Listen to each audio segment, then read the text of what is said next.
Takže David, dneska je to 69 rán s parom 62, ak sa nemýlim, čiže nie si asi veľmi spokojný.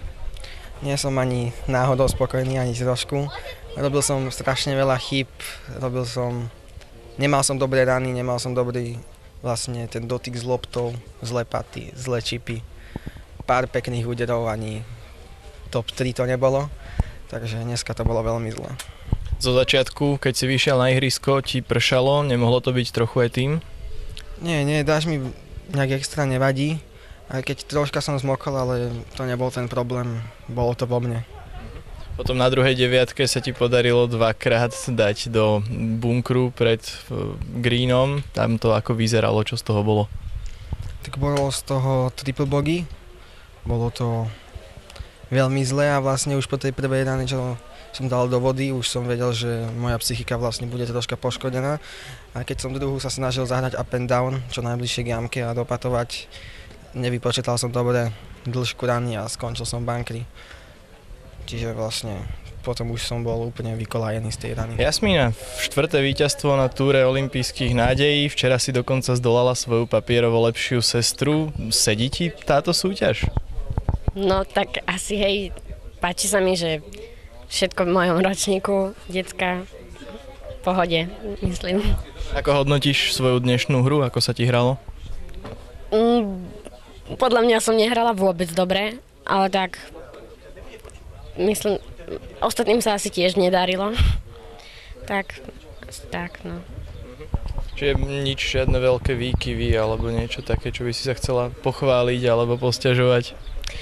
No tak u mňa sú to dosť veľké výkyvy, pretože ja zahrám 5 jamiek v páre a potom dojdem a dám tripla a také proste. A to isté som robila aj včera. Alex, štvrtý turnaj túry olympijských nádejí, doteraz sa predháňal Samo s Dominikom, konečne sa to tebe podarilo, ako sa cítiš? No, cítim sa vlastne dobre, som rád, že som konečne prvý a nie druhý a hralo sa mi dneska pohode, až na ten začiatok to trochu pršalo, ale potom sa to vyčasilo a bolo to dobre. Ako sa ti páči ihrisko? Ty si tu vlastne odvedla z Malaciek a porazil si obidvoch domácich hráčov, takže možno ešte o to cennejšie víťazstvo? No, ihrisko je také nemoc dobré, ale dá sa zniesť. A aké sú tvoje plány naďalej? Budeš sa snažiť viac konkurovať tvojim dvom najväčším súperom? No jasné, budem sa snažiť konkurovať a dúfam, že to bude aj dobre naďalej. No Gabriel, tvoj prvý turnaj hneď víťazný, je to úplne skvelý výsledok, aké sú tvoje pocity? Tak pocit, akože, tak mám radosť, lebo v živote som ešte nehral s druhými, bol to taký stres, ale myslím, že sa mi to dosť dneska podarilo, ale dobrý pocit, no. Ako sa ti to podarilo teda? Čo si urobil, pretože si dokázal svojich mnoho skúsenejších kolegov poraziť? Môžeme taktiež spomenúť, že si začínal s handicapom 54 a dnes si na čísle, alebo teda teraz si na čísle 38.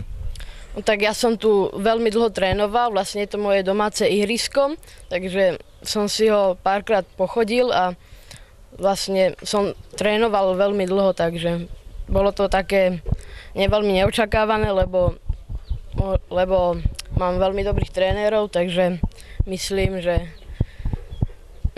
to nebolo až také ťažké. Plánuješ sa zúčastniť aj na ďalších turnajoch túry olympijských nádejí, keďže teraz je to vlastne tvoj prvýkrát?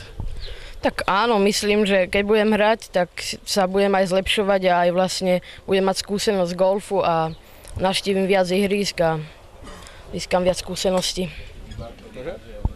Takže Monika, druhé víťazstvo tvoje na túre olympijských nádejí. Včera si skončila tretia a dnes je to teda prvé miesto. Čím to je, že teda takto to dopadlo? No je to aj tým, že tu mám superky, aj keď sa im moc nedarilo, no som vyhral, lebo nemám tu teraz svoju obľúbenú konkurenciu ťažkú. Takže toto bolo také dosť jednoduché víťazstvo. Ako sa ti teda dnes hralo na tomto krátkom ihrisku? No, bolo to tu celko zaujímavé. Myslela som si, že to bude krátke a ľahké, ale iba to tak vyzeralo jednoducho. Bolo to oveľa ťažšie, bola tu voda a veľa tak.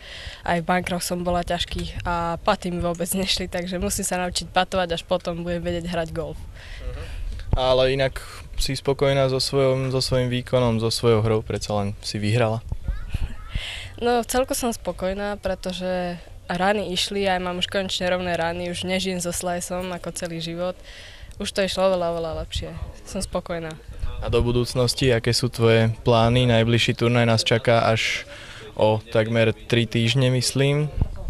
No rozhodla som sa trénovať čipy, paty a rany, aby som mala rovnejšie a aby som oveľa lepšie hrala krátku hru a strategické myslenie, samozrejme. Aký je tvoj cieľ taký dlhodobý? Chcela by si zvíťaziť v celkovom hodnotení?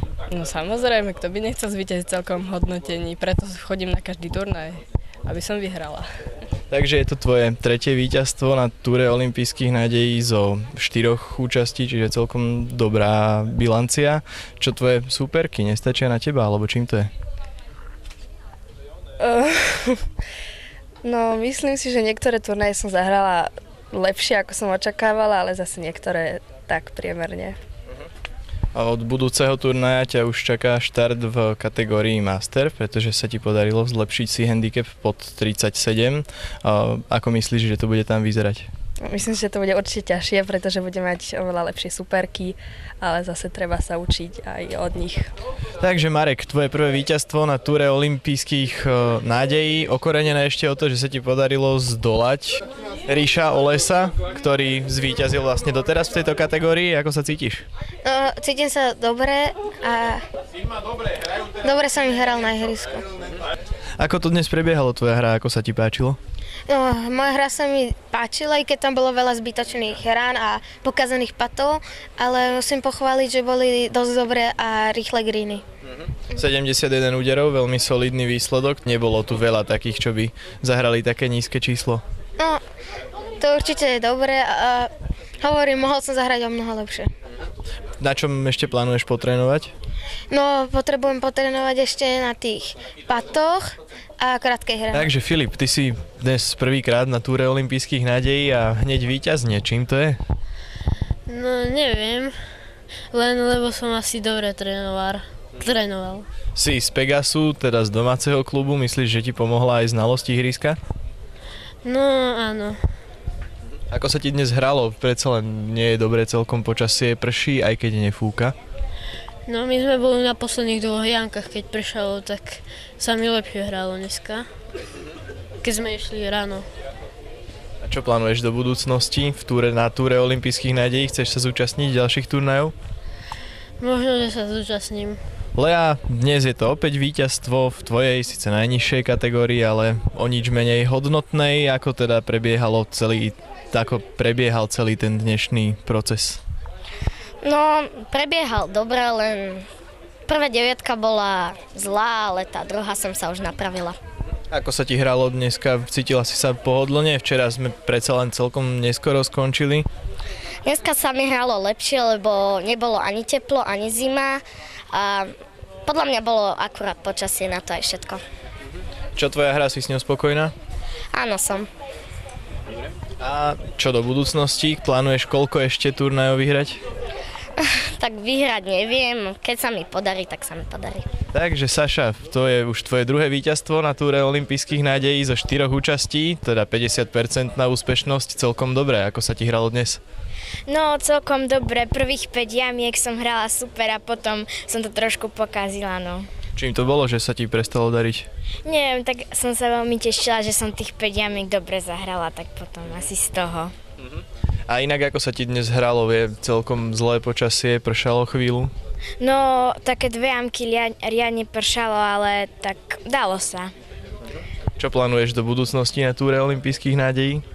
No tak, chcela by som si zlepšiť handicap a mala by som ešte potrebovať patovanie, lebo tam mi išlo najmenej. Na handicap zlepšiť na akú hranicu?